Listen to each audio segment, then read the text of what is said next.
And so these are heartfelt situations, and I'm just glad that there's a number of us who understand, who's really embracing the fact that we are the light and we are to reflect something to this world. And it's not so much what we say, it's what we do. And as a person who's been a teacher and right, teacher and can take these words and put them all together and bring forth a message from this Bible. If I'm not that message, if I can't do it, and in Hebrew thought there was never, the word faith is an action word. Right. That's why you can see, you'll hear him say, show me your faith by what you say, and I'll show you mine by what I do. That's really the principle of belief. I know what you believe by what you do, not by what you say. Right. By what you do. Right. Because saying it only can be hypocritical. But doing it is biblically, it is the linchpin. It is what the evidence is based on, planting the seed and getting the fruit, and not just talking about it. Right. That's it. And your faith this season exposes what levels our faith are on, and whether or not we're walking in true faith. And if we could just see this thing from, I'll probably talk about this on Wednesday, but another piece about Wednesday about how God, in the story of Peter and Cornelius, and how Peter had to be taught how to differentiate his tradition / religion from who God is. Right. And he had to tell him, don't call anything unclean that I call clean. Jesus would have said this is post Jesus resurrection. And then you have Jesus telling the Pharisees, and then he said, because of your tradition, you nullify the word of God. Because of the way you apply your rules, right, you nullify the word of God. What do? You tell people, you have more judgment than mercy. So he said, yeah, you give, but I desire mercy. Right. I desire compassion and those kind of things that he just constantly tried to teach them in a short time that he traveled this earth. And I think that, hopefully you are open, and during this time, Jesus talked about the people of truth and the children of resurrection and what they would believe, and also that those who are, I can't think of the term he used, but basically those who are, I'm going to call them shepherds or warriors of truth, they know what he's saying is true. Right. Because this is how you're going to get to know. When you live it, you're going to learn something. Right. Not when you say it, not when you preach it, not when you teach it. When you live it, you're going to be able to see some of these words that you read, how they would look in this life, so that we can carry it out and continue with God's message and his plan of restoring all things, bringing all the things that he created a certain way. Again, what does he say? That you have to be reborn, born again. And what did Nicodemus say? Clearly, Jesus ain't asking me to be born again in the flesh. So this is clearly spiritual. Right. And he said, how can you go into your mother's womb? Right. And that's what Jesus could say to him. You're an Israel's teacher, but you're not getting something. Right. And he's telling us that if you have to be born again, we have to be reborn of the Spirit. That means we were born of the Spirit. And now we have to be reintroduced, or reborn, or reconnected to something that we was once connected to. And I shared on Wednesday that the connection got lost. The problem to solve happened in the garden. And I'm not going to tell the whole thing, because you can go see Wednesday's message for free, right? So all you have to do is give your time. But it goes to show just that other seed, that other voice that got in there, that the voice of one that wanted to be like the Most High, right? And that was his desire, to be like the Most High, and to drag, for our minds and our hearts to be dragged to a place where we didn't know what to do with ourselves when we didn't know. And so that's where Adam and Eve was. And then you had the serpent to come and have the conversation with them to say this. To first sow seeds of distrust. Right. Did God really say? It's because He doesn't want you to have. He's trying to keep something for Himself. Just sow the seeds of distrust, and then got them wanting something that wanted to be like God. And this is what He said. Do you want to be like God? He said, knowing, having the knowledge of good and evil. Right. And that puts us in the judge's seat. In the spiritual world, that puts us in the judge's seat. That puts us in the seat. And from that point on, what was having to be removed from lots of us is the thing that comes with trying to put ourselves in the place of God. Mm-hmm. Knowing, all knowing, especially when it comes to knowledge, determining somebody's motives, and which makes our opinion sound a certain way, and just going at folks and with our unqualified selves. Right. So this spirit put us in a place to do something that we were not qualified to do. I'm not saying we would always be qualified, but we have to be in a place where we are taught by the Spirit. We have to be taught. Right. And if you go to the place where you feel like you just know so much, this is when it says, the student about students and not being ready for the teacher, or when the student is ready.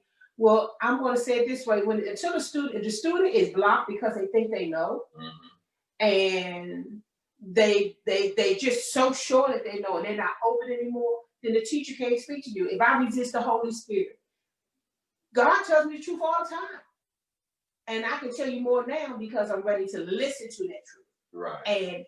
And not deny that truth and go into self-deception.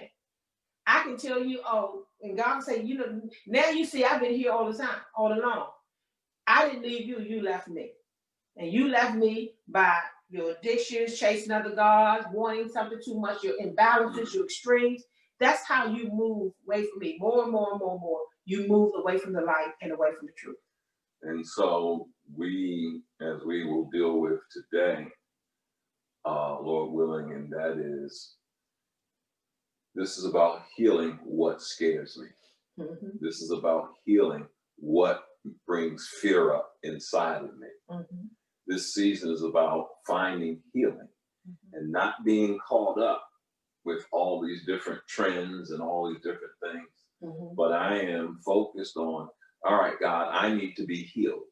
Mm-hmm. And I'm talking about in my mind, in my spirit, in my heart, mm-hmm. in my tone, in my talk. I need to be healed in my confession, because there are some things that scared me.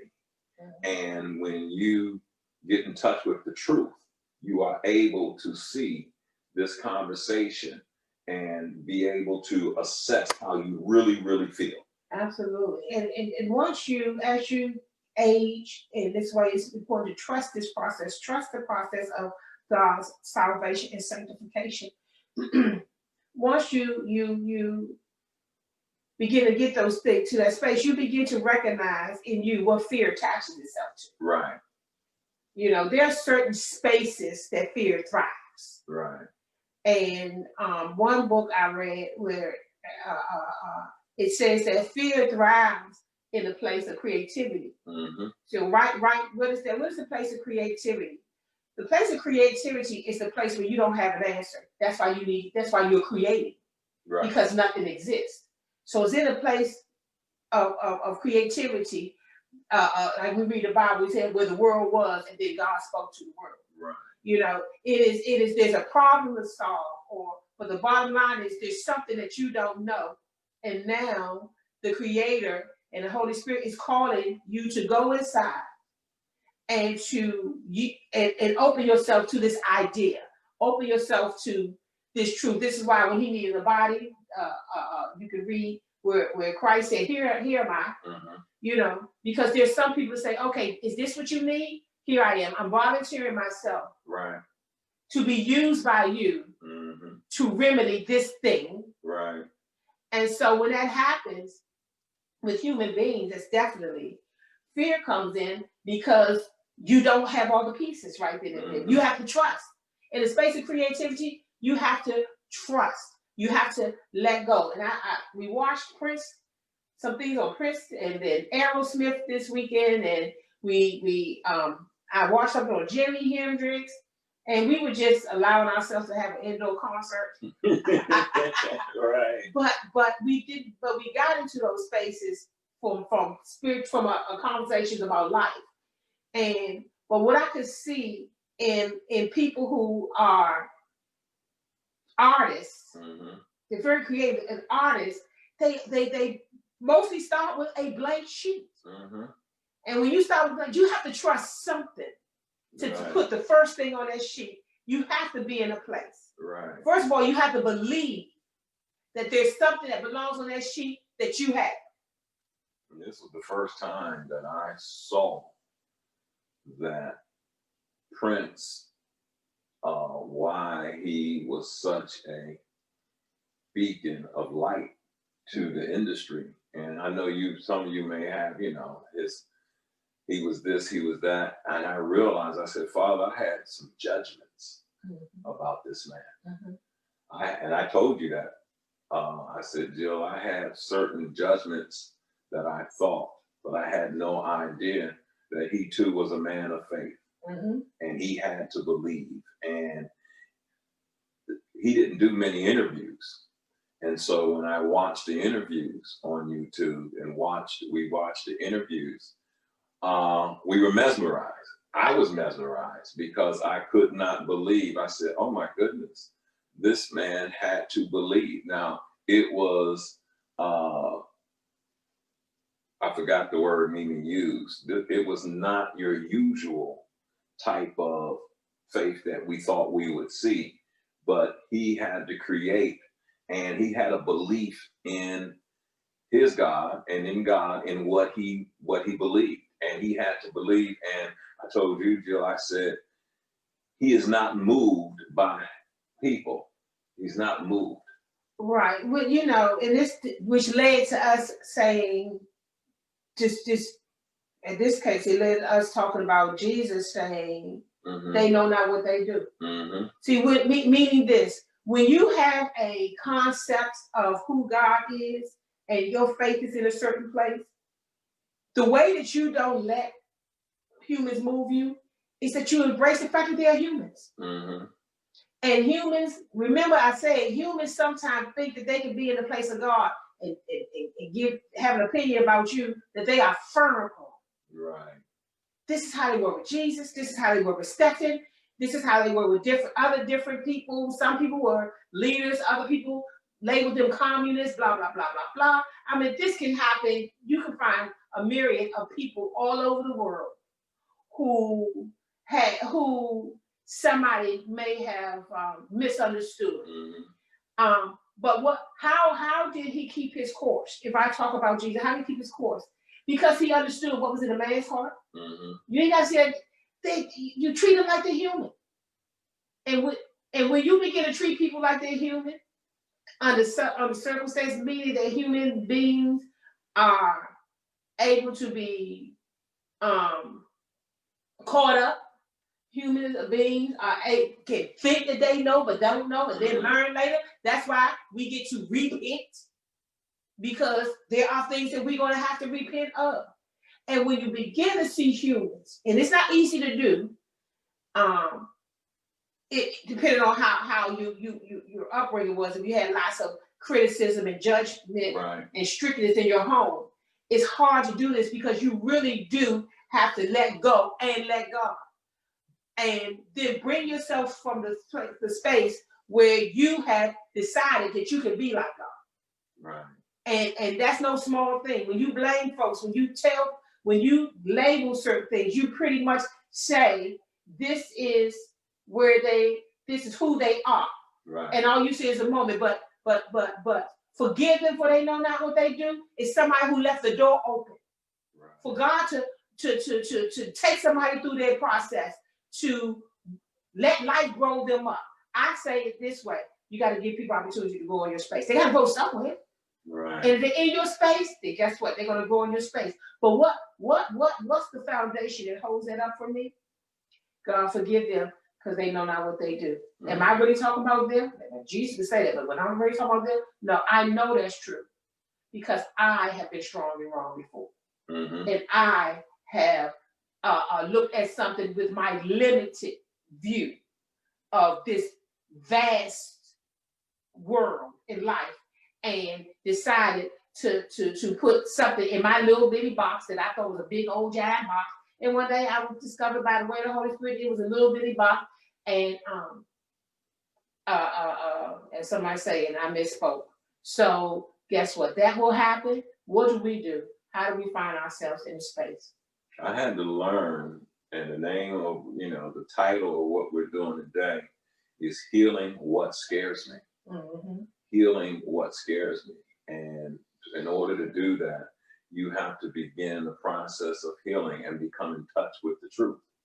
I had to make a decision at several points in my life in the last 15 years to heal the things that were scaring me. Allow healing to take place. And the only way to find healing is to be in touch with truth. Right. Because in order to know what scares you, you have to be honest about the fact that you were scared. Right. And I think I said this in the first service that for so long I lost servings. Yeah. I lost touch with what fear looked like in my life. So I have to say, Jill, what does fear look like on you? Because just powering through, the need to survive, trying not to go under, being a single mother, these were my challenges. You've had your own challenges. And I had to, so fear, I would power through, but once all that busyness wasn't going on, and I was in a different kind of season, like a shutdown season similar to this, then I was slowed down by force maybe. Then I could see some things. One of the things we have on the paper is to say that, to begin the process of healing what scares me, I must be in touch with truth. You said that. And then I start this conversation. It's a conversation with an honest assessment of my feelings. But here's the deal, guided by the Spirit of truth. And the answering the questions, what are you afraid of? Yeah. Ask and you will receive. Well, guess what? If you don't ask, what are you afraid of? That's what I had to say. What am I afraid of? They gave the God that wants me to be restored, that wants me to recover and repent and redemption, wants all those things for me, is going to answer that. I had to look at my actions and reactions and be honest to say, Deron, what are you afraid of? What's scaring you? What's shutting you down? What's prompting this type of reaction? And because I knew I needed God more than I had ever needed him before, I needed to know, all right, Deron, you're afraid of something. And it was hard to admit that. But I also said, but you are acting out of the ordinary. You can't, the religion will not allow you to power through some things. It'll allow you to overlook some things. But I had to decide my religion had to be truth. My religion had to become, and my experience with God had to be based on truth, not based on who I thought I was. I was no longer the person who I thought I was. And I had to realize that the fears were causing me to be concerned about future things without being concerned about the present things. And I made a decision at 52, 53 to say, Deron, you're not going to be 54. And you're not going to be 54. And actually, I had to deal with my fears when I was in my mid 40s to say, you're going to now start living like you're 50.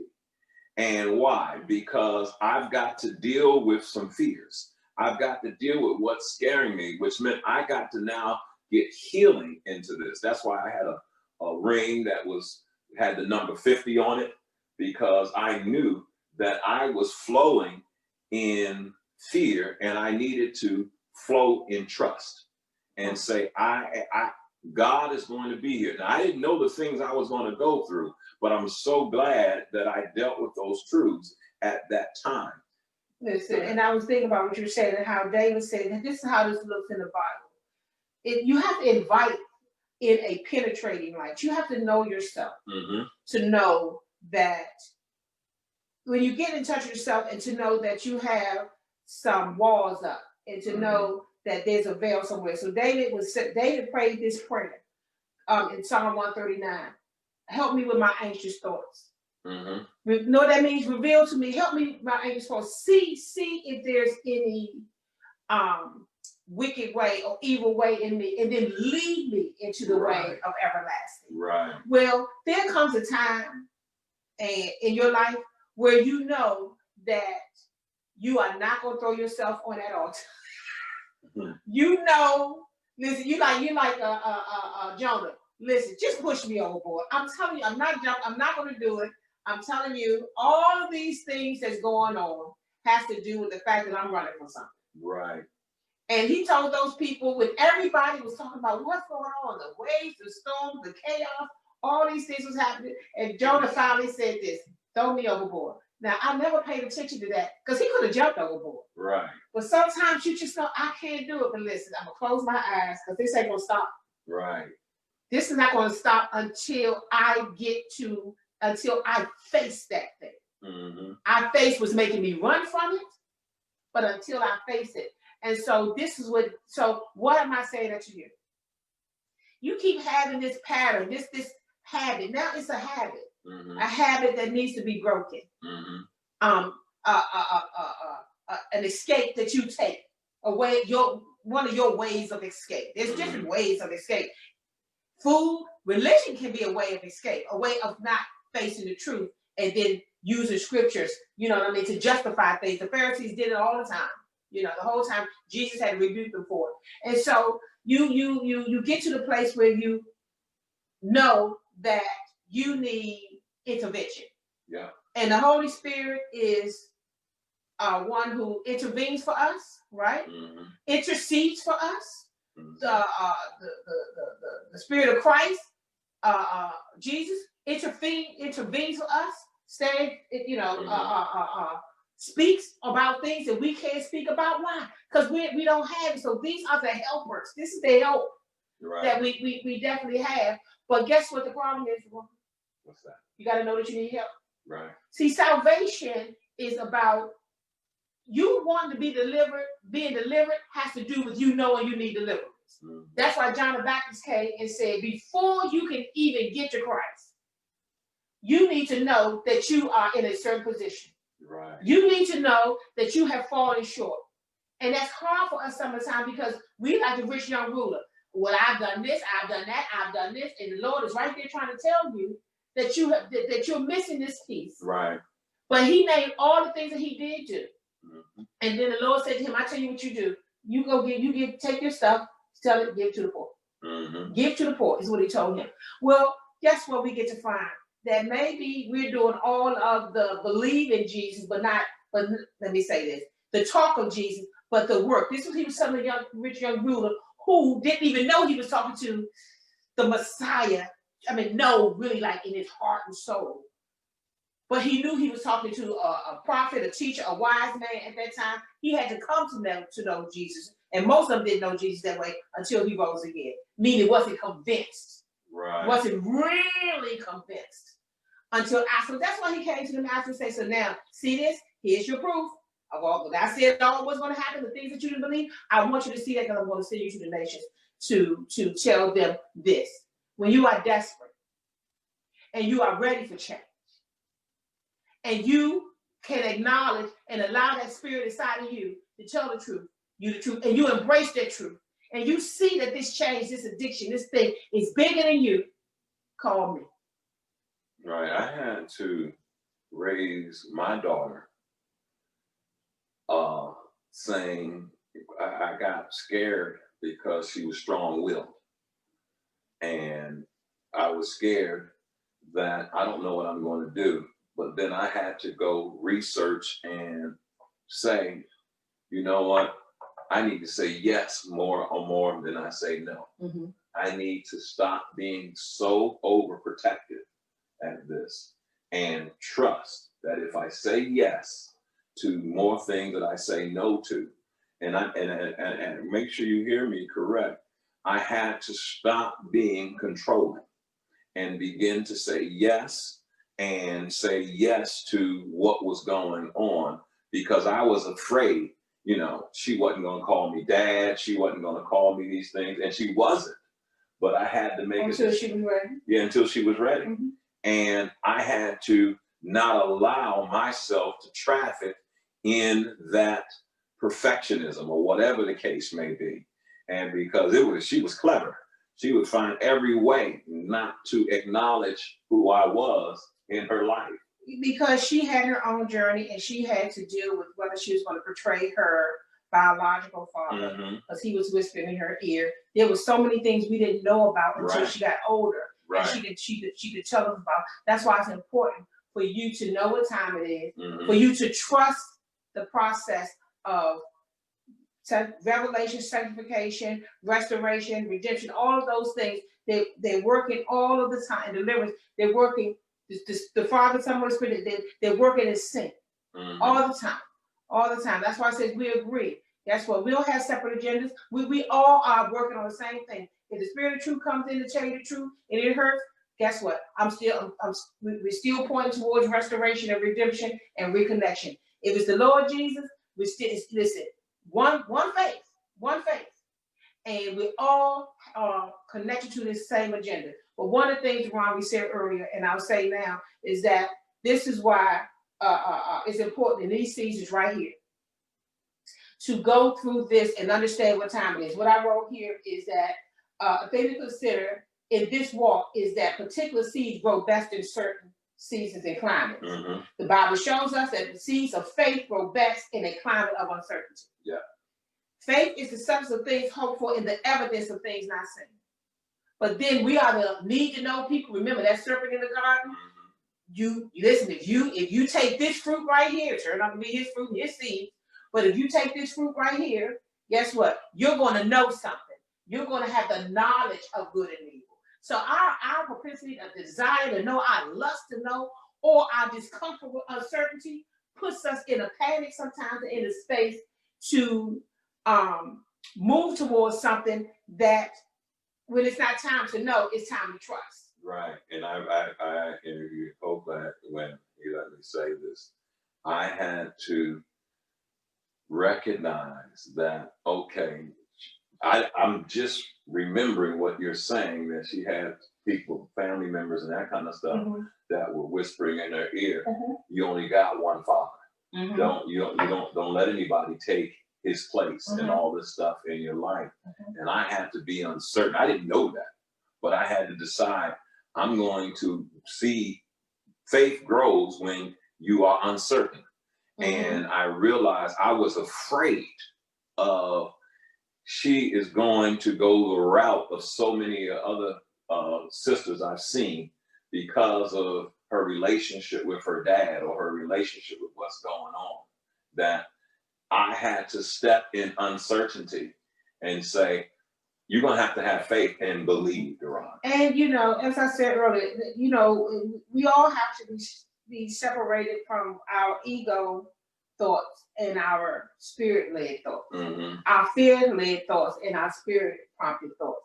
And, of course, if you're the person that's taking care of her and making sure her private school is paid for and that she has a home to come to, guess what? The Lord of the land says she just ought to call you dad. You're the one that's filling in those shoes.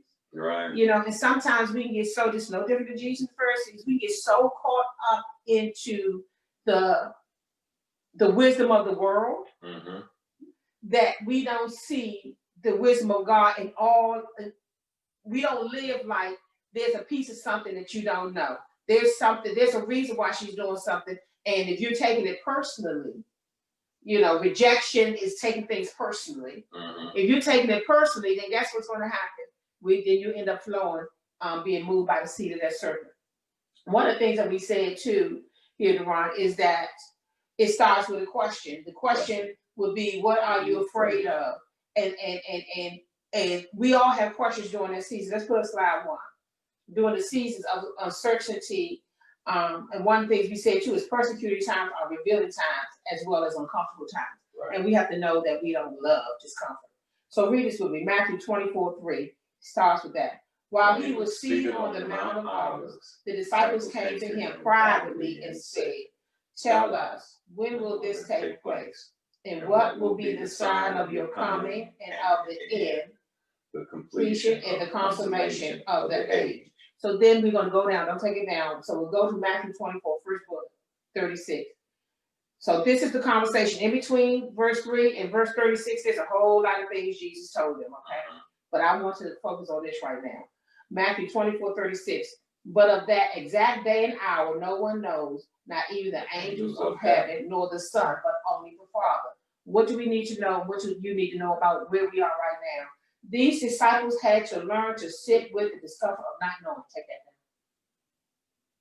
They had to sit with the comfort of not knowing. Right. And my point is, even as Jesus was saying, maybe in another book of the Bible, when they asked for the hour or the day, he would say, "This hasn't been given to me." Right. So on this one, maybe Matthew, maybe that one is on Mark or Luke or something. But on this one, he's saying, listen, the bottom line is this is us. They're in a situation. He's seated on the Mount of Olives.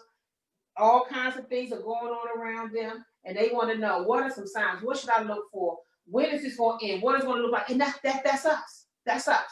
You know, when is this going to, I'm not going to feel like this anymore. When is that, you know, so this is human. What I'm saying to you, what you're going through is human. And that what Jesus said, in the exact day or the hour, I can't tell you. Right. I you know, I can't tell you. Let me rephrase this. What he said is, no one knows, is what he said. Not even the angels of heaven, nor the Son, but only the Father. And it comes to a time where even Jesus, what I want you to get from this, that sometimes we want to force an answer. Right. We want to fill in the blank. You know, and we try to have great faith without waiting, and without the sweat, the discomfort of having to wait. And so, what was he telling his disciples, who felt like this? And okay, this is certainly the Bible answer, man. Right. Bible answer, man. Bible answer, man. What is the time? What's the day and the hour?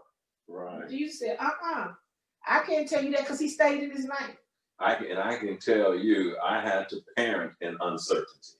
Absolutely. I had to parent, and we actually came to the understanding together probably about 6 years ago, that we never questioned. I didn't say find a plan B, a plan C. I had to make a decision that she's going for her choice to be for her choice to be a doctor, right? I had to make a decision that I'm going to trust that she's going to do what she says she wants to do, and I'm not going to mess up this space with my own fears or anything. I am going to trust and just keep pressing. And it was times where I was like, I don't know if we will ever be able to have that kind of relationship.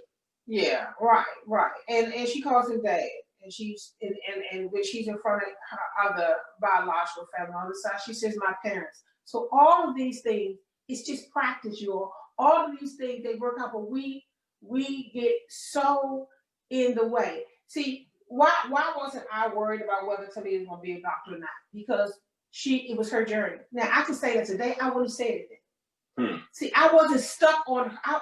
That didn't become about me. Right. And let me phrase this. At some point, it became about me. And I can say the day that the Holy Spirit spoke in this way. It became about me. And when it looked like she was going in another direction, I started getting scared. Right. I'm telling you how you can know something. How you can know how to listen to the Spirit and how the Spirit is talking and when it's talking. I began to feel fearful. Mm-hmm. And then now I want to be controlling. And I want to, now I might be scaring her. Mm-hmm. And it wasn't because I was worried about her life going in some way. She had not shown me any evidence that she was fast. If anything, she showed me evidence that she wasn't hot, fast, and up in boy's face. But when I found myself clinging to something that a child said that she wanted to do, when I found myself clinging to that, when it looked like it wasn't going to go that way, that was the Holy Spirit speaking to me. Right. That was the Spirit of truth speaking to me. Then what you doing? Now, guess what? If this is what she wants to do, you'll see the light. You'll see the evidence of this being what she wants. And by the time she was, so I didn't talk about it a lot. I used it to check in with her, but I had to do something with my anxiety, which is excessiveness and a lust for her doing that. Why is that? Because deep, way back here somewhere in the back of my mind, down in the pit of my spine, it was going to make me look good. It was going to redeem me from coming from the ghetto, the projects. It was going to redeem me from not going to school. It was going to make me look like a smart parent because she was a smart child. And until I told myself, y'all, I know this is somebody. This is real stuff. Until I told myself, Jim, and listen, I had somebody throw that ball, that temptation to me. You should be proud of yourself for what she's doing. And by that time, the Spirit had already been working with me on how I was using that as my redemption instead of the Lord redeeming me, the Spirit of light, the Spirit of truth redeeming me. Right. And I remember saying to this person, no, I'm proud of her, whether she would become a doctor or work at a post office. Because I've been having that conversation with myself when I was shaking and trembling because it looked like she was, in my mind, going to be nothing. And I had to hear that truth. And so would you still love her if she didn't become a doctor? Does she know that if she doesn't become a doctor, you still love her and there's no love lost? And at that point, when I asked myself that question one time, I said, no, she wouldn't. She wouldn't. I think I was pushing so much for something at that particular time. I said, she doesn't know I love her. She thinks she can lose my love because of the change in my face and my expressions and this, that, and the other. And so that person who God used gave me an opportunity to practice what I preached in private. And that was, so are you proud of yourself? I said, I'm very proud of her. I'm proud of myself for things. But in this scenario, I'm very proud of her because she kept her word to herself. Right. I said, but this is what I do know. I didn't take one test. Yeah, you said I didn't take the test. I didn't take the test. I didn't do the work. That girl would break out in hives at times. And just how stressful this was for her to walk in the light that she felt was shown to her. She announced it at 4. I didn't put it in her ear. This is why I always tell you all, stop telling you, you're going to be like Michelle Obama. You're going to be like this person. You're going to be like that person. You could be that person. Give them a chance to be themselves. Give them a chance. Before they're looking at someone else and then they're trying to imitate their every move. But maybe their giftedness and their genius will come into the world another way. But they don't get to know that because they don't get to show you any talent. Right. Before you start pointing them to a celebrity. And of course, a kid, why wouldn't they be fascinated by a celebrity? We are. So, but I'm glad that didn't happen and she was able to do that. But what's the bottom line? I had to face that truth. But it started with me telling that truth to myself in private. Jill, this girl don't know that if something comes up and she doesn't do this, that she's not going to disappoint you so severely that it's going to change the nature of your relationship. So start working on that now. Start working on you now. You're breathing. Work on your breathing and your eyes looking all shocked and scared. Work on your fear of her not being what you want her to be because you think that's your redemption because you are insecure. I had to face uncertainty with actions of faith. I had, when we were doing certain books as a group of believers, I went out and took $100 bills, about $300 bills or 4, and I cut them in half. And I would give her 1. Okay, right. We were doing a book. Let me just catch them up. We did a book that was very transforming. And she was at the age where she wanted to do what she wanted to do. And we didn't, when I say what she wanted to do, mean that she had her own life. So you had to have an incentive to get her to do this book, just so that she could get to know herself, because it had to do with dealing with your past and dealing with these things. And we knew, her past and her dad and those things. So what you did was you took, and you had to write in this book. So it wasn't like somebody said, oh, I read the book, close the book, and I didn't know. You had to fill in pages. And so you took 4 $100 bills. Ooh, we ain't had money. And you took, but you got to know what you invested in, right? He tore them in half. He gave her one half of those bills. And he said, I will give the other half. Every time you finish the chapter. When you finish certain portions of this book, I will give it to you. And because she was away at college at that time, I don't know if she got one by one, but she got all 4 of them at the same time, because we weren't living in the same house. She got them one by one. Okay. So what am I saying? What are you saying? Just about that there are things by faith. By faith, you had to not use force, but faith, to say, hey, how can I get her to read this book? And that's because by that time we had changed, and we was no longer, feeling that we were entitled as parents to just like run and dominate somebody's life. Because again, remember, that's the old way. That was the old way. The world's wisdom tell you, because I said so, because I said so. There are times to say that, because I can say it to my granddaughter who won't say why 20 times a day. But we understood. See, today we could say, no, it was the Spirit leading us. We could say that today.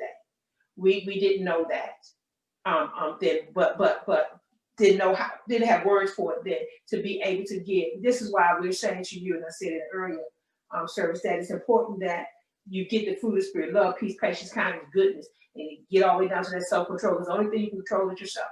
And you get down to that. Why is that? Because every time you eat the fruit of the Spirit, every time you ingest the fruit of the Spirit, you not only ingest the food of the Spirit, you ingest the seeds of the Spirit. Right.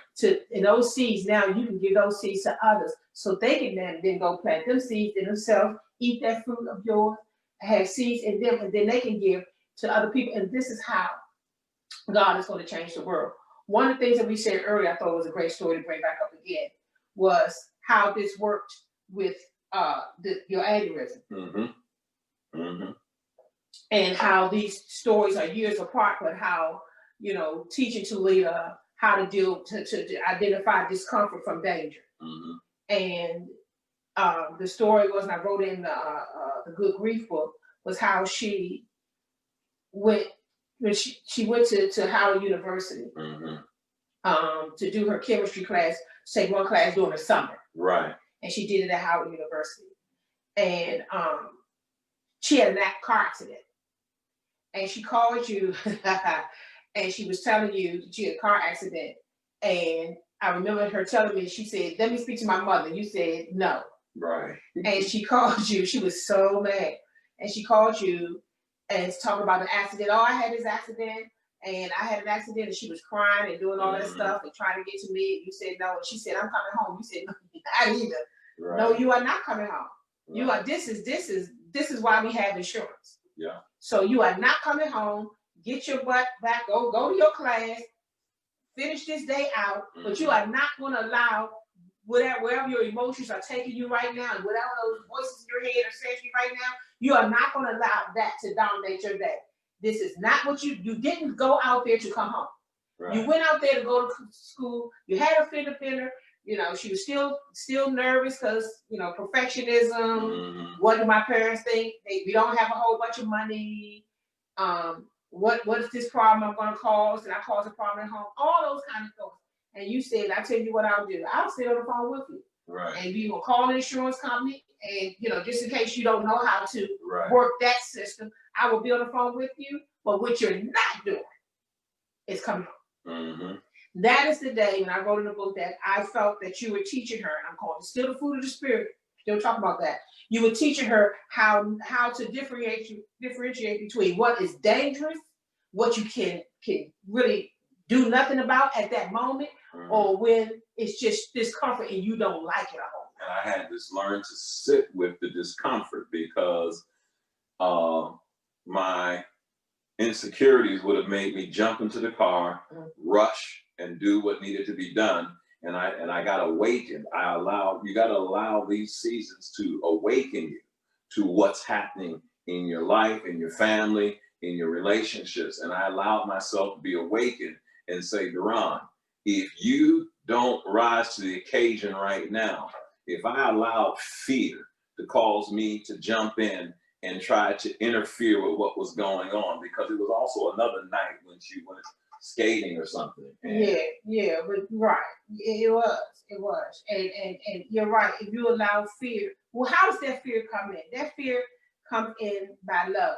Mm-hmm. You know, so many of us have in our awakening realized that we thought we were loving with faith, mm-hmm. but we were loving by fear. Right. It was fear prompted. We were over parenting. Mm-hmm. We were loving you because we didn't want this to happen and we don't want that to happen. And that's fear.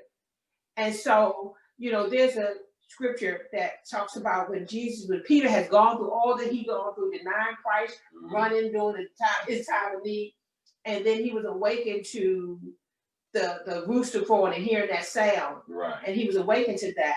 He then when he met the resurrected Christ, he had a conversation, and Jesus told him, "Go back and strengthen your brothers." Mm-hmm.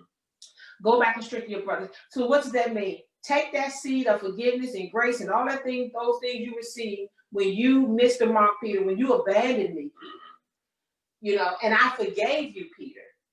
And you asked me a couple of times, do you love me? Do you love me? You know, we've had that love conversation. Peter said, sure, I love you. Then go back and strengthen your brothers.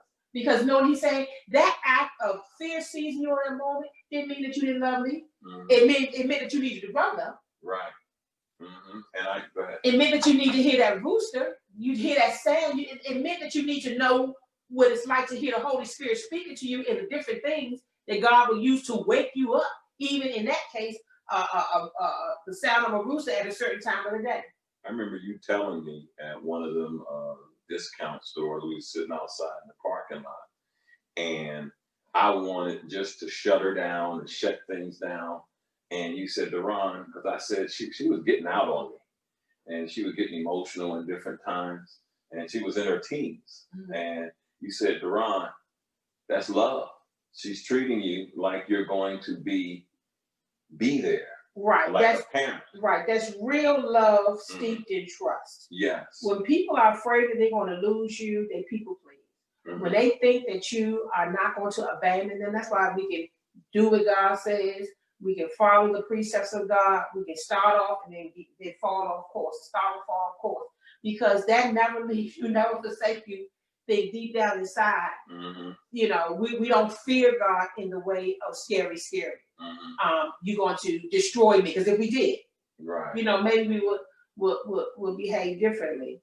So, you know, but it was very important. I think I wrote down here in terms of you getting past your situation, mm-hmm. you teaching Salita that in that moment about staying there strong, and then years later you're in a hospital with an aneurysm, and now she's actually in medical school. She's deep into medical school, so she knows some stuff, and it was her gift back to you, mm-hmm. to come in there. And when the nurses and the doctors were panicking. Now let me give you the environment. I'm there. I'm on the table, and it was trying. And they took my pants, cut it off, cut my pants leg off, my jeans and everything. And they said, "Sir, you're having a heart attack, and this is happening." And I said, "What's happening?" They said, "You're having a heart attack." And I said, "But I don't feel anything. It's in my side." "No, you're doing this." And I said, "These people are caught up." Right. They were very caught up. They were putting all the EKGs and doing all those things. And Talita wasn't there when we first got there. Mm-hmm. She had to come from school or work or whatever. I think she was in school, mm-hmm. in Baltimore. So she had to come to Baltimore too, because you had been taken to Southern Maryland Hospital. Mm-hmm. And she came in there. And why am I telling you this? Because that person who can go back and strengthen their brother, when she came in there, you said to her, "Listen, this is what's going on with me," and she had to listen. She couldn't allow her fear to overwhelm her. She had to listen to what you were saying. And you said, "All of these things that happened to me, I keep telling them this, the leader not listen to me." You're gonna have to be firm. You're mm-hmm. gonna have to be stern, and you're going to have, and I spoke in the tone of a father, the father that I was, and said, you're going to have to speak up. I said, I'm not having a heart attack. It's in my side. And you got to tell them that it's in my side. Go find the doctor because these people are not listening. Right. And something. And she was like, okay, I got it. She on her way to do it. And he's saying this out his mouth. See, I wasn't the one to be in charge because I was about ready to fight myself. He said, I'm about to pass out. He said, listen, you have to hear me. You have to do this. I feel it. I'm about to pass out. Until I've never seen it. It was like this 5, 4, 3, 2, 1, bro. By this time, I don't know what to do. Don't ask me anything. I'll probably tell you how to go home and make pancakes and fried bacon. Listen, I was lost in that space. But what's my point of telling you this? About that fruit of the spirit. About the seed that will remain in you. Guess what? Now all of that, how to not lose your mind, get all distracted in these situations and pay attention to what's real in the room. Right. That's what she taught. Not only did she learn that with the car accident, but maybe it wasn't even a month later, her friend, who was her friend Alon, her friend had a car accident. And she went, and he was so upset about that. And she told him it's only a car. And she called me. She's still in her 20s at that time. And she called me. She said, you know, Mom, because of the way that situation was handled, I've had several different people who, when they made that kind of mistake, and they was really mad because they, about the mistake, not so much as whether you had insurance or not. She said, you could tell them about insurance, but they just was used to people coming down on them, or again, just the voice of you messed up again. She said, I was able to comfort so many of my friends who went through it. That was between the time you told it to her and before the aneurysm. And guess what? What's my point? If you do it right, and we do it in that love that Mimi sang about, guess what? She had practice and love, practice and love, practice and love. And when she needed to be present and woke in that hospital, this is what the memory does. Everything kicked in. Boom. Everything kicked in. Strength came. Focus came, voice came. All I could hear was noise out in the lobby. I don't know that in this emergency room, the noise out in the lobby is my daughter going at it with the doctor. Because I don't see her being that way, because guess what? It's her journey and she had some trials. But she rose to this occasion. And as a result of that, her dad is alive today. I don't want to say, I'm sitting saying, I'm here today because she overcame fear. She didn't allow that to stop her. And we made eye contact right before I passed out. We looked in each other's eyes, and I looked in her eyes and I said, you're going to have to do what needs to be done. That's right. I can't do it. And I said, I'm getting ready to pass out. I'm about to pass out. And I knew it because I was feeling empty, drained, lightheaded, the whole 9 yards. And I said, I'm going to pass out. And I learned from you and some other people what actually happened. Oh, so many things happen. Well, why are we saying this to you? Because fear can seize you. Like I said, fear in the space of creativity is always thinking that whatever the outcome, that is going to be disastrous, that it's going to be something that takes and not gives. But that's not the only view and perspective of life. And we're here today, and this is what our life is dedicated to, saying this. Okay, let's say the Bible is that. Let me not put it on us. The Bible point is this: possibility.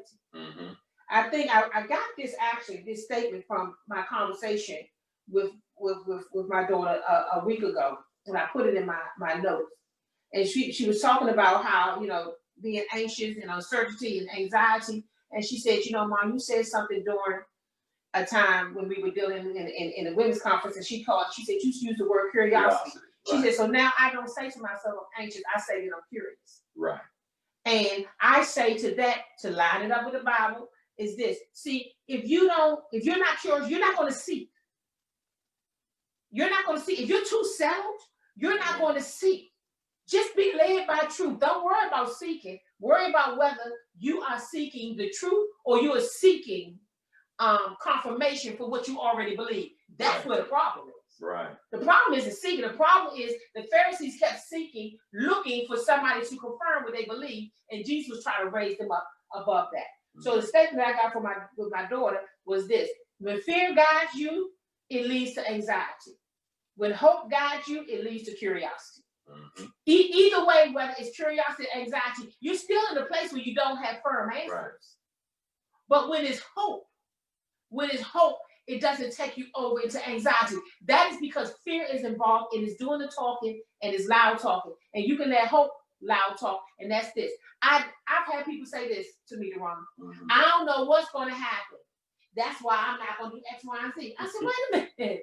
If you don't know what's going on, why are you making a decision as if you know what's going on? Mm-hmm. If you don't know what's going on, believe the best. Right. Believe, even if that's like the first thing that happened to you, believe the best. You can believe the worst, or you can believe the best. Whatever shows up, that's what's going to be in your space. But my point is this: why be scared to death before you have to? Mm-hmm.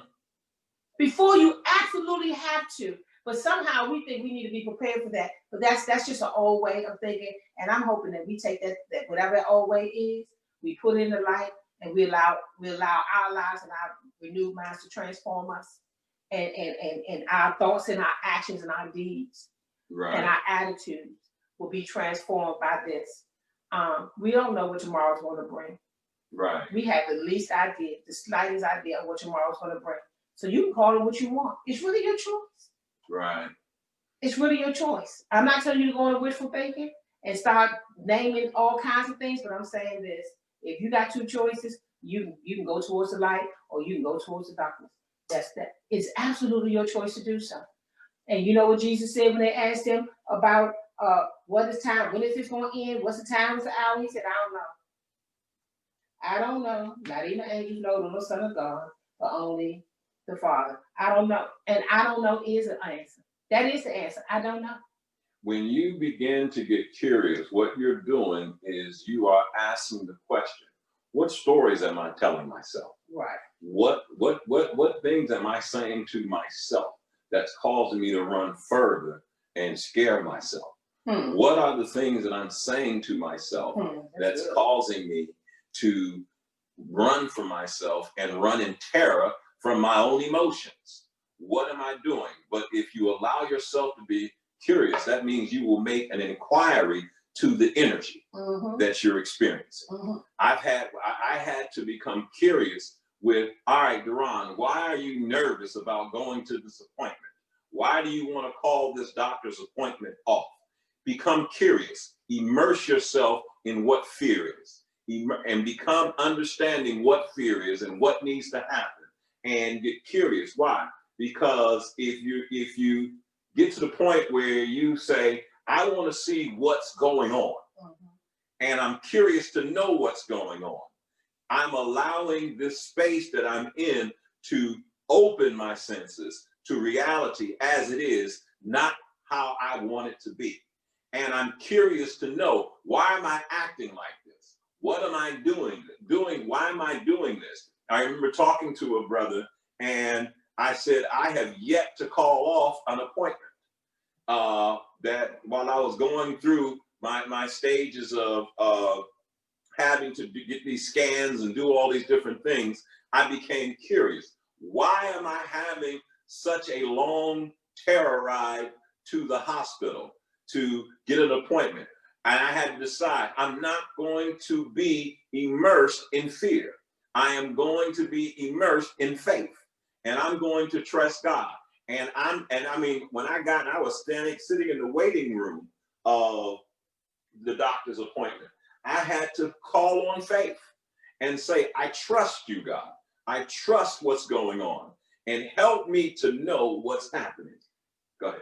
You know, that is very good. Yesterday, we was looking at one of these documentaries with Prince and Aerosmith. We just was looking at different things for different reasons. But one of the things that Prince did, he was on an Oprah show, and when he had his baby that only lived for 1 week, And Oprah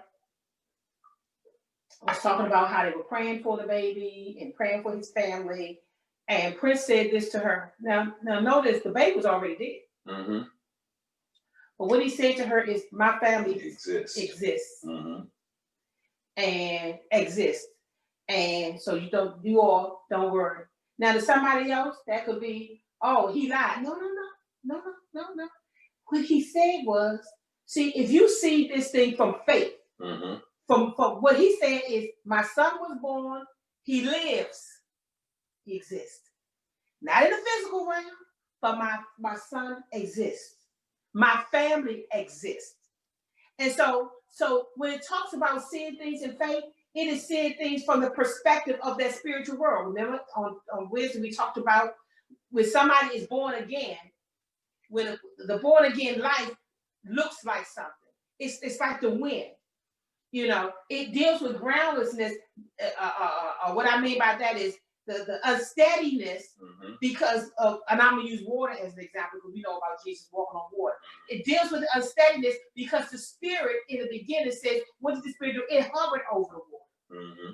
So that uncertainty of not being solid doesn't affect us in the spirit if we allow ourselves to be transformed by what the spirit world is really like. And that, so in my observation of the Prince piece, he said, my family still exists. Mm-hmm. Because his son had been born, and he believes in the afterlife, mm-hmm. and he believes that, so that was a correct way to describe his situation from the perspective of how he believed in faith. Mm-hmm. Now, to humans, he didn't give all his background, but to humans, guess what? We want concrete stuff. But when you allow yourself to keep doing it, allow yourself to enter the space of faith, remember, the seed of faith grows the most in uncertainty. Why? Because that's when you get to build trust. That's why it says this: count it all joy when you go through trials, when you go through these kind of spaces where you don't have a whole lot of control. Why? Because your faith is being proved genuine. And guess what? Your trust, because now you got to wait. Now you can't make it happen. And you have to trust God, and you have to zone in, mm-hmm. to that other world that we're not used to living in. A warrior, a spiritual warrior, accepts that we can never know what will happen next. We can never know what will happen next. We can try to control the uncontrollable by looking for security and predictability, and hoping to be comfortable and safe. But the truth is that we can never avoid uncertainty. And we have to realize, I look at life as an adventure now. I look at life as a journey. I look at life as this is another step on the journey. And the only way I am going to survive this moment is to allow uncertainty, to allow myself to be in a place of uncertainty, but yet find certainty of my belief in God and trust in God. Absolutely. So what does that lead us to? Slide 2. Slide 2 is connection to our spirit. Read that with me. These are the times we connect to our spirit. Mm-hmm. Instead of being scared, we become open to the changes that are surrounding us. We let these times teach us to exchange being scared for being awakened. Right. We also allow these fears to expose things. Mm-hmm. You take that down, thank you. To expose things, our prejudices, if you read the Bible, you'll see where somebody, and I read this recently, they said to Jesus, "Oh, this man is blind. Why? Who sinned? Mm-hmm. Was it his parents?" Jesus, they had nothing to do with his parents who sinned. Mm-hmm. But guess what? These are the questions that these people said, and Jesus got to help renew their minds, because they had the underlying belief that if something bad happens to you, you must have sinned terribly. Right. Versus this thing happened to you being a part of reality, and then God using it to show his power. And that's what Jesus ended up telling them. Mm-hmm. But we have that belief, Deron, that this happens. And so it said that, it exposes so many things about what we believe. You'll see that in the story. I'm not going to read about Cornelius and Peter in Acts 10, and it just says that Cornelius was a God-fearing man who gave to the poor, and he did all these things. And then an angel came. He gave to the poor. He helped people, and an angel came to him and says, "Listen, your help and your gifts and your kindness, they have right now they have reached heaven, so to speak. And this is the day when you were sowing all those seeds. All right, this is the day where it's your turn right now." And if you read it, God used that situation to help Peter with his prejudice. And Peter came and was told to sit down, and they had a dream about eating certain things because he was going to have to come to space with Cornelius, who Jews and Gentiles did not fellowship together. And God had to say to Peter, "Peter, don't you call anything unclean that I call clean." And right then and there, and I say that's how God was helping Peter to separate who God is from Peter's traditions and religion. And Peter's tradition and religion says we as Jews, we do not fellowship with this, and this. And God said, no. Listen, that's what you say. This is what I say. And Peter, unlike Cain, who said, "Why are you angry?" who heard that from the Holy Spirit and didn't do the right thing with the voice of the Holy Spirit. Peter did the right thing with the Holy Spirit, and guess what he did, Deron? He came curious enough to inquire. And then he inquired, and he said, "God, this, I've never done this, and I've never done that. I've never eaten this kind of thing." And God said, don't you call something unclean that I call clean. And so what am I saying to you? These fears and those things, they do. They expose our prejudices and our anxieties and our fears. I got to the point where I realized I was doing what I had seen other people do for years. I was fussing at the TV right, out loud and saying some very good words. I was saying things to the TV because I was experiencing anxiety and uncertainty.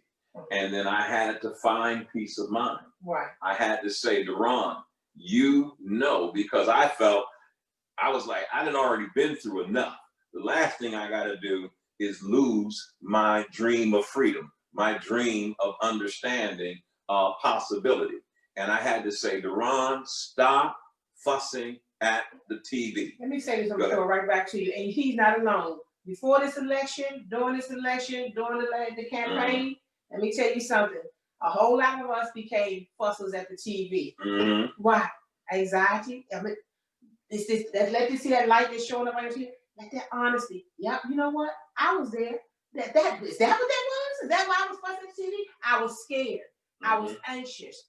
That's what was going on. And then I started fussing at the TV. And I know that's ridiculous. But guess what? It didn't matter. Anxiety drove me out of my right mind into thinking that I could talk to a TV. And I realized, and I'm glad you said that, once I realized that Americans could not make it into certain countries and do certain things, I was like, my God, I'm a Black American. I don't know what's going to happen. I had been out of the country. I had done things, but now I was like, and then that's when I had to say, God, I'm going to trust you. Because God was saying to me, and truth was saying to me, you must be awakened right now. See this reality as it is. And then once I began to do that, I began to understand the leadership was just as afraid as I was. And they were going to try to use control. And I had to say, I'm not going to let anything take my freedom, anything take my peace of mind. And I had to find peace of mind. This season is about peace of mind. Being able to say, okay, it's uncertain.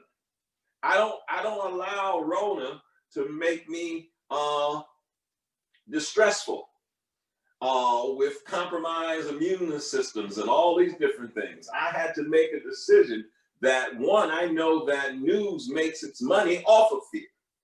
I know that the news, yes, it's one thing to alert you to what's happening. It's another thing to keep me coming back to the channel. You know, when they made me not want to ride my bike and I wasn't even trying to have children. But I was like, man, I don't want, excuse me, to lose. To something or another. Yeah, I don't want to lose that. But then I realized each thing was, and they would leave you with a cliffhanger and say, when we return, we're going to show you how to deal with this and how to do that. By that time, you're breathing hard, you're holding your breath. Yep. You don't even know that you're holding your breath. But this is why Philippians 4:1 is, after you go to what to do with your anxiety, you know, be anxious for no thing. Okay, we hear that all the time, but don't necessarily master. We're still trying to master that, so don't get down on yourself. But let's stay in a place of practice so we can get to mastery. And then towards the end of that, it says the peace of God will guard your heart and mind. Because there is a peace that's different than our peace. The peace of God is how you can have peace in the realities of this broken world, of this world that needs to be healed. Not our kind of peace, meaning this. Nothing disturbs me. Everything is so perfect, so good that you know, nothing can surprise me. I don't want any surprises. I want to just stay right here. Well, our goal and what is possible for us to be right here, right in the middle, in a line, in the midst of, I think you said some other things. I think you had it. Did you have it on here? Yeah, it's going to come on when you do your other things, right? So that what peace of mind is, and I want you to know there's a peace of mind the way we see it, but then there's a peace of mind the way God sees it. But guess what? There's no coincidence to me that it would say this: "In the peace of God will guard your heart and mind." You know why? Because God knows that if we're going to ever find peace in the midst of the storm, we need to know that our heart and mind are guarded, especially when this thing is so much bigger. It can be so much bigger than what we feel we are. We need to know that we're not going to lose our mind, and that our heart won't be so broken beyond repair that when we look in the mirror next, we don't even recognize ourselves. And God is telling you, don't you worry about that. Just follow the spirit of truth. I got that part. That's why man is not me. That's why after a while you can go, you know, you keep trying to make man God. Either you want to be who God is, take the place of God, or you want man to take the place of God. And you're going to find one day that none of those things are going to be true. What you're going to find is this: our goal is to love. Our goal is to let the goal of God, and the love of God manifest itself through us. So, can we go to slide 3 yet? No, go ahead. Sorry. I was getting ready to say, peace of mind is the absence of mental stress or anxiety. Is that slide 3? Yes. Okay, great. Peace of mind is the absence of mental stress or anxiety. I had to study this years ago and begin to say, a few years ago, to say, God, I have to have peace now. I can't be mentally stressed and anxious about different things because I was going through persecution. I was going through the different things that was going on. And I said, I'm going to have to find peace. And I learned peace of mind is the absence of mental stress or anxiety. And I had to find out, how do I get peace of mind? What do I have to do? And I came up with some top things. One, I had to let go of trying to change and control others. Because I had been a person who was an activist, and I was also a part of deliverance in terms of helping people get delivered from their foolishness and their senselessness. I had to decide, I'm going to let go of trying to change others and control others. I had to learn that the source of my happiness is solely within me. The source of your happiness is solely within you. It's not outside of you. And if you think that happiness is outside of you, then you're going to be shopping. You're going to be online. You're going to be doing all kinds of things to find something that's going to bring you. Papadillas. That I told you last night, Jill, when I was talking about this lesson, that at Papa John's, they had this thing called Papadillas, and I saw the commercial come on TV. And everything in me said, you got to get one of those. And I said, no, you don't. I said, you're not going to follow the trends of what's going on right now. You're going to be awakened to your reality. because, and I didn't know there was a such thing as isolation pounds, and that people were going to gain, they called it COVID weight and all these different things. And I had to say, no, I used to be 365 pounds. I had to decide, no, I'm not going to do it. I had to get rid of, when you have peace of mind, it's not outside, it's where, Jill? Inside.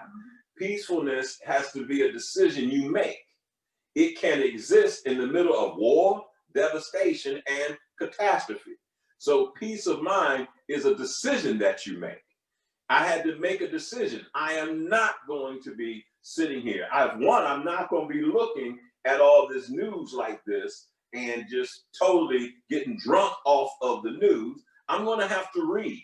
I'm going to have to read some other types of periodicals. I'm not going to get caught up with right and left, liberal, and this different thing. I'm going to get caught up in the reality as it is. And the reality is that Jesus said there will be terrible, it said there'll be terrible times in the last days. The scripture said that. And people will become lovers of themselves, lovers of money, foolish, all these different things. And I had to make a decision. I'm going to trust what scripture is saying. He said, I pray that your plight does not, happen in the winter or the Sabbath. And the winter or the Sabbath. And I realized when they kept, for 2 years, we kept doing the show. Winter is coming, winter is coming, winter is coming. Well, I'm not getting caught up. Is this the third wave of something? Is this the third wave of this? And yes, there are things that are happening, but I made a decision. I'm not falling into that. Peace of mind is letting go of wanting to get even instead of wanting to get even. And I must find happiness instead of fear. And so I had to get rid of wanting to get even, having a desire to want to let somebody know, see, you were wrong with this. See, what you was thinking or what you said, you were wrong with this. I had to make that decision. And another thing you said last time I thought was good, I wrote on my notes, you said revenge energy never ends. It never ends. When you take revenge, that keeps it alive. It keeps it alive because when you take revenge, you are now going into your own bag of tricks, and that energy stays alive. But if revenge is God's, or God takes vengeance is God, then it's not up to me to let me, and I would, because I used to have a desire, I would take a couple little shots in, verbal shots at people. And then God said, Deron, leave that alone. The vengeance is his, it's not yours. Because the energy of revenge never ends. I had to also learn, if I was going to be peaceful, I was going to have to keep serenity as my goal. Peace, serenity. That's why I began to study the prayer of serenity. And I understand that the prayer of serenity was done in such a way so that I could be tranquil. I could have peace of mind and be level-headed and not all over the place. Let me see. One of the things you skipped, it would have been fifth one. It says you had to let go wanting to be right and make others wrong. I had to let go of wanting to be right and make others wrong. There's nothing wrong with being wrong. There's nothing wrong with being wrong. And I would ask people, what's wrong with being wrong?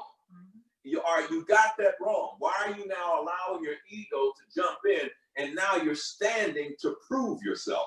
I've watched some people wait for me to be wrong and then decide, okay, now I'm going to get real assertive and speak to him and do this. And he's wrong and he's that. Ain't nothing wrong with being wrong. It's life. And I decided it's the way of growth. Yeah. It's the way of growth. You get to learn more as you get older. That's, like I said, that's the areas with the Pharisees. They were not open to learning. They want to be teachers and not students. And so that's how that looks. Serenity is the goal. If you're going to have peace of mind, to keep serenity ever before your mind and your heart. And so even when I'm in discussions, because sometimes I get pissed off because I say, they lying. He hears what I'm saying. She understands what I'm saying. But now they're doing Michael Jackson manipulation dance moves in the spirit. I had to decide, Deron, leave that alone. There's nothing wrong with being wrong. And even if they are, keep serenity as your goal. I had to value wisdom over being right. I had to value wisdom. And so I had to say, I'm going to myself, not to them. I'm going to study this and I'm going to find more wisdom. I'm going to read a book. I'm going to go read on this. I'm going to go investigate this. But I am going to desire wisdom. And what you got to do what you got to do to get it. That's why it's told us in Proverbs, do all that you can to get wisdom, because can't nobody take away from you what you've learned. Can't nobody take away from you what you've experienced. Wisdom is experience, and there not just information. So peace of mind, I had to learn to become my own best friend. I was other people's friend, and I would jump in and tell them, hey, you want to be careful when you're doing this, or try to say this. And then God said, Deron, you're not even your own friend. Become your own best friend. And when you become your own best friend, you are now free to ask yourself questions that a friend would ask you. And then that helps put you on the path of the narrow, because you are not allowing yourself to take an off-ramp to escape in different escapism, cognitive dissonance. You don't get to do that. And then I would pray. Peace of mind comes when you pray to see things differently. And you talked about, was it Joseph? He had to reframe and recontextualize. What did he do? He said, well, he told one thing. He told, what you meant for evil, God meant for good. And then on another occasion, he understood that he wasn't God when his brother's father died. And his brothers was like, okay, Joe's gonna, get on us for what we did to him. And they came to him saying, our father said X, Y, and Z. He said, don't be afraid. He said, am I in the place of God? Well, he said, vengeance is God. I can't promise you that you're not gonna reap what you sow, but I promise you that you're not gonna reap it by me. Right. All I can tell you is that I'm not gonna be able to get back. I don't know what will happen. I'm not in the place of God. And I had to get to the point when I saw people being passive aggressive towards me or towards situations, and they were now being assertive and they're showing aggressive energy, but they never shared that with me. I had to make a decision. I'm going to reframe this. I'm going to say, before I would sit there and have a in-depth discussion, you're lying, you're doing this. And I had to say, no, reframe it, Deron. Forgive him, for he knows not what he does. And forgive him. He knows not what he does. And even if you think he knows, he has no idea. He's more caught up in trying to be the spiritual being because he studied Hebrew or whatever the case may be, or he studied his self-concept, and he's listened to other preachers and done other things. Deron, leave it alone. Leave it alone. You don't have time. Reframe this, because I would say I would overanalyze people and situations. Listen, love people like they're human. You know you're human. That's why I said love yourself, then you can love your neighbor. Love them like they're humans. Guess what? Humans make mistakes. You know how you know that? Because you do it. Humans speak out of turn. You know why? Because you've done it before. Humans think that they know stuff that they don't know. Humans speak abusively about things they don't understand. You know that because you've done it. Humans judge people, make assumptions, presumptions, blame, and do all of those things. Those are the things that humans would do. And that's why Jesus and Stephen could say, forgive them for they don't know what they do. Why? He could have said, forgive them because they are humans. And humans are still learning and still growing. And you seek to understand others rather than change them. Right. Father, help me to understand. I've had some situations happen over the last year, and I would say, Father, help me to understand what's happening. Help me to understand them. and let me not bring a level of conviction, because at some point I thought some people, especially when my short-term memory was really challenged, that they were now trying to outwit me. And I was like, you can't outwit me in the sense of I may not be able to recall all of what's happening, but I do know this: you are lying. And listen to this. Oftentimes, this is what I learned. It's not even about you. It is about people's own areas. Mm-hmm. It is about them protecting themselves. They're really not. They put a wall up. When somebody puts a wall up, you can see it as them keeping you out, or you can see it as them protecting themselves. Mm-hmm. But if you only see it as them keeping you out and them doing something to you, mm-hmm. then you up that energy from the seed of that serpent. Guess what it's going to do? It's going to take root in your heart, and next thing you know, you're going to figure out how in the world I get all the way down the street where I'm just bitter and mad, mm-hmm. and caring and distrustful, mm-hmm. and all of those things that seed produced. But this, what did I say to you earlier before we pass it on? This is what David said. What you said, right? You're going to seek to understand, and all people pray. What are you going to pray? God, I welcome your change. I welcome your life. This is how David did it. Show me my anxious ways. Mm-hmm. Reveal to me if there is any wickedness in my heart, and then lead me in the way of righteousness. All you got to do is say, I surrender. Here I am. Here I am. I seek to do your will. Show me the way. Lead me with your light. Mm-hmm. And take me to the place, Father God, of everlasting. Amen. We turn it over now. God bless you all. Love you. Amen. Thank you, family. Thank you. Thank you. Thank you. Deron and Jill started this second service off. They said, healing what scares me. Healing what scares me. And in the first service, I was talking about self-awareness, understanding exactly what scares me in this great scheme of things that is going on. One of the things with all the uncertainties, all the things that's going on in the world right now, they can be fearful. So I had wrote down, take courage. And then as I wrote down, take courage, I was saying to myself, I must tell myself the revealed truth of God.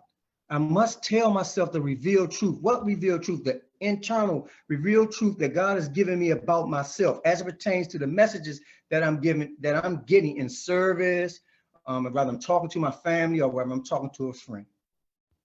Also, the born again life looks like something. What does it look like? It looks like the renewing of my mind.